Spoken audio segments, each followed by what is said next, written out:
but there's a lot of like comments going on about like being older grapplers starting late, this and that. Some people are like, I'm too old to start, or I'm a hobbyist, this and that. What do you think?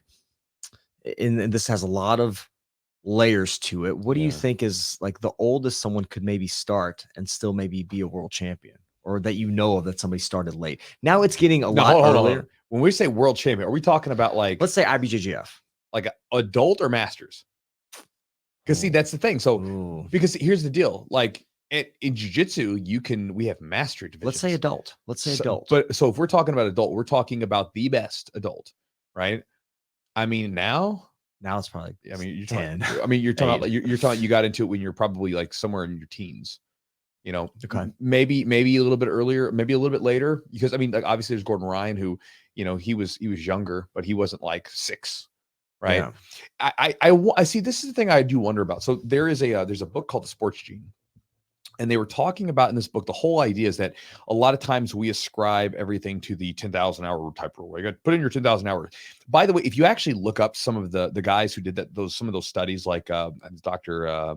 Anders Ericsson and stuff, and some of these other guys, they actually wrote books about it. And they were like, Malcolm Gladwell kind of got like, he didn't actually take our studies that we did exactly right. Like, it's not this exact 10,000 hour thing. And it really comes down to the specific type of training, right? Like, so as an example, they talked about swimmers who, swimmers would go into, to the pool and swim.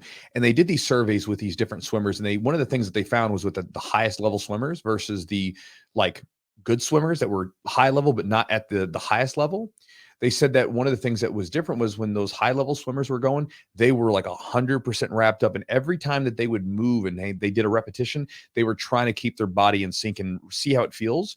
Whereas people that were kind of they were still really good, they were putting their reps in, but they were just kind of going with emotions.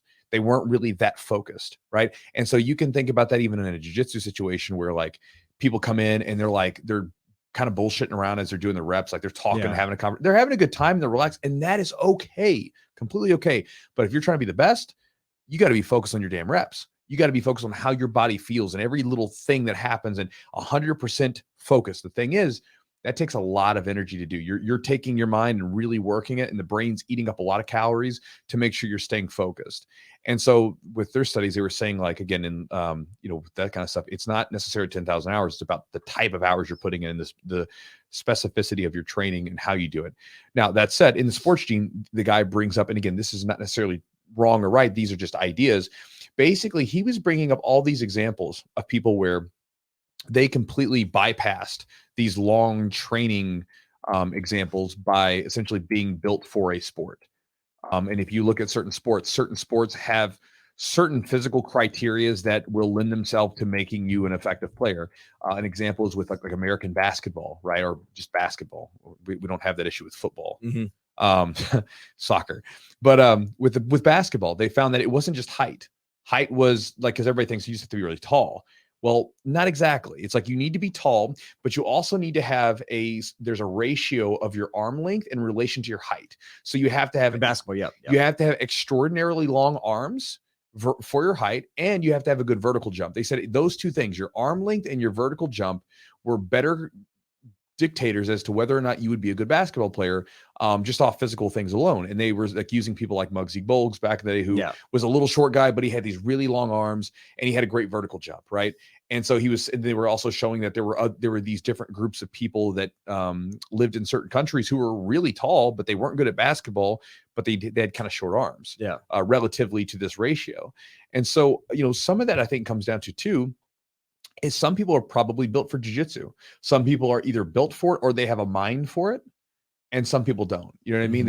I think there's going to be an element to that we'll wake up to at some point and be like, look, like everybody can be good at it, but like world champions, there's going to be something that they have that some of us don't.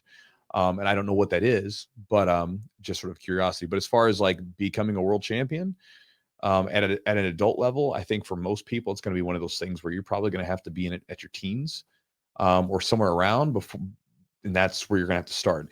And I think for a number of reasons. One, your body's still very young and youthful and new and everything else. But one of the things I think about is your ability to focus on something.